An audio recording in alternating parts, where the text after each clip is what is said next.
Et c'est l'heure de l'interview politique. Vous recevez ce soir Aurélien Taché, député La République En Marche du Val d'Oise. Bonsoir Aurélien Taché. Bonsoir. Merci d'être en studio avec nous en direct. On va revenir donc sur ce déplacement d'Emmanuel Macron qui entame une séquence qu'il souhaite longue en plusieurs étapes sur la lutte contre ce qu'il appelle le séparatisme islamiste, et les termes ont leur importance. Quelques annonces ce soir. À l'instant, Emmanuel Macron qui annonce la fin progressive des imams détachés en France, des imams venus d'autres pays, qui annonce que la France va former des imams, qui annonce la disparition de ce qu'on appelait les enseignements de langue et culture étrangères pour les enfants, notamment des cours d'arabe, et une réflexion sur le financement des lieux de culte.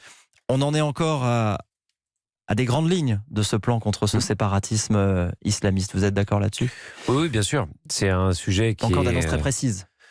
C'est un sujet qui est vaste, mais il y a quand même des lignes de force qui sont développées par le président de la République ce soir. Effectivement, lui, ce qu'il souhaite, c'est que tous les projets de séparatisme ne soient plus les bienvenus sur notre territoire, et notamment celui du séparatisme islamiste. Il a annoncé que les imams détachés devraient progressivement disparaître, et c'est normal. La religion qu'est l'islam est maintenant une religion qui est aussi pleinement française. C'est la deuxième religion de France, donc il doit y avoir des imams français formés en France qui parlent français. Vous avez évoqué les ELCO, les langues et cultures étrangères, qui sont un peu qui n'ont pas vraiment de statut très clair, qui sont des espèces d'écoles privées pour apprendre l'arabe, notamment dans l'est de la France. Beaucoup d'écoles de ce type sont organisées par des fonctionnaires turcs qui viennent de Turquie, sur lesquels la France n'a aucun contrôle. Moi, j'ai entendu l'ancien ministre de la Culture et de l'Éducation, Jack Lang, dire aujourd'hui qu'il fallait enseigner l'arabe dans nos écoles publiques pour éviter justement que ce soit dans des officines sur lesquelles la France n'a aucun regard, que l'arabe soit appris. Je trouve que c'est une excellente idée.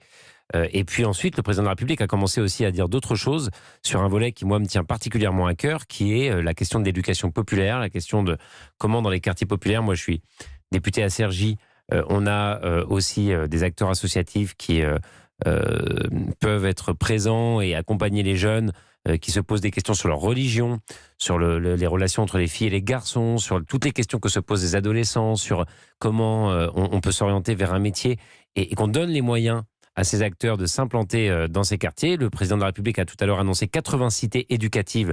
Les cités éducatives, c'est justement cela, c'est justement comment différents établissements scolaires, associations d'un territoire peuvent communiquer ensemble, se structurer, se fédérer, être financés par l'État pour cela, et apporter une réponse qui soit forte en matière d'éducation populaire, en matière d'insertion dans ces quartiers, et qui ne soit pas simplement laissée à ceux qui voudraient faire prospérer d'autres idéologies. Tout à l'heure, il a dit « je refuse la naïveté ». On a été naïf jusqu'à présent sur la question de l'islamisme ? En tout cas, il faut clairement admettre qu'on peut avoir dans certains quartiers des difficultés. Moi, je vous le dis, j'ai vu parfois des salles de sport, des établissements où effectivement on pouvait penser que les gens qui étaient en train de gérer ces établissements n'étaient pas des gens qui respectent les valeurs démocratiques. Donc ça, il faut pouvoir le dire. Mais on a été naïf et on n'a pas été suffisamment offensif là-dessus sur bien des sujets. Moi, j'ai coutume de dire que si il faut effectivement refuser totalement quelqu'un qui gérerait un restaurant ou un équipement sportif qui serait interdit aux femmes, il faut aussi le faire pour ceux qui interdisent cela aux femmes voilées. C'est-à-dire qu'on laisse s'installer dans notre pays, finalement, des gens qui veulent exclure une autre partie de la population française. Et face à ça, il faut être très ferme, il faut être très offensif. Et le président de la République l'a dit, et c'est vrai pour ceux qui sont islamistes, c'est vrai pour ceux qui sont extrémistes, nationalistes, c'est vrai pour tous ceux qui nourrissent des projets de repli. Et moi, c'est contre ça que je lutte. On comprend aussi l'intérêt politique, l'intérêt électoral d'Emmanuel Macron à aller sur ces sujets-là aujourd'hui, à un mois des élections municipales. Le calendrier n'est pas complètement étranger. Qu'est-ce qu'il fait ? Il va chercher les sujets de la droite, il va chercher un électorat de droite sur ces sujets-là ? Moi, je ne crois pas. Vous verrez, le président de la République a indiqué qu'il y avait plusieurs étapes dans le combat qu'il mène, dans les annonces qu'il allait faire. Il y a tout autant de choses qui sont justement pour pouvoir apporter des réponses dans les quartiers populaires, pour pouvoir avoir une ambition pour ces quartiers, pour pouvoir dire à ces jeunes, vous êtes pleinement français, vous devez réussir en France. Et donc je ne crois pas que ça, on puisse dire que ce soit les thèmes privilégiés de la droite. Par contre, ce que je crois, c'est que si le président de la République parle maintenant, c'est que beaucoup de choses se jouent au niveau des communes. Beaucoup de choses se jouent au niveau des maires.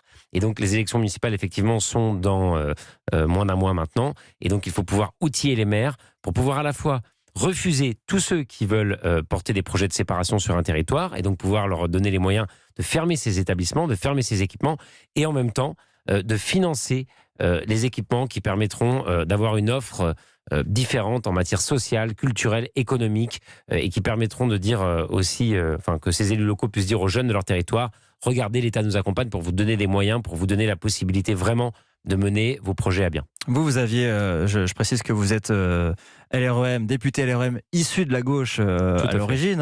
Et fier de l'être.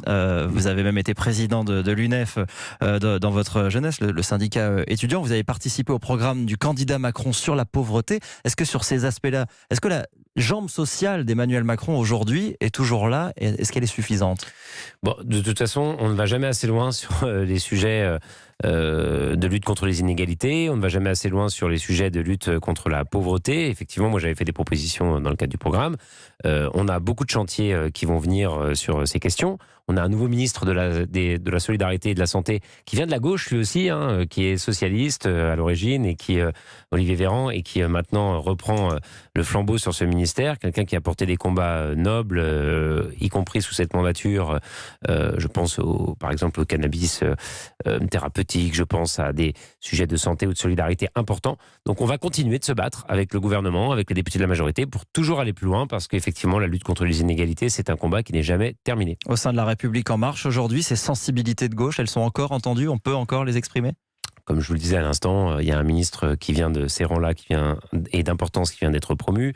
Moi j'ai pu sur ces sujets d'émancipation de quartiers populaires faire des propositions au président de la République. J'étais à ses côtés il y a encore une semaine et je continuerai de le faire. Je vous pose la question parce qu'il y a un certain nombre de députés qui quittent le groupe LREM à l'Assemblée. Il y en a eu un certain nombre ces derniers mois.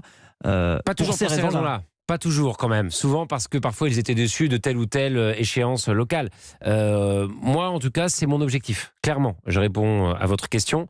Moi je ne resterai pas dans une majorité, dans un groupe où je ne pourrai pas continuer à porter ces idéaux-là. Donc je le ferai de toutes mes forces, de tout mon cœur et je pense vraiment que le président de la République peut y être sensible et puis voilà, chaque jour doit être un nouveau combat pour pouvoir faire entendre cette sensibilité. Merci Aurélien Taché d'être venu ce soir sur Europe 1, député LREM du Val d'Oise. Bonne soirée à vous.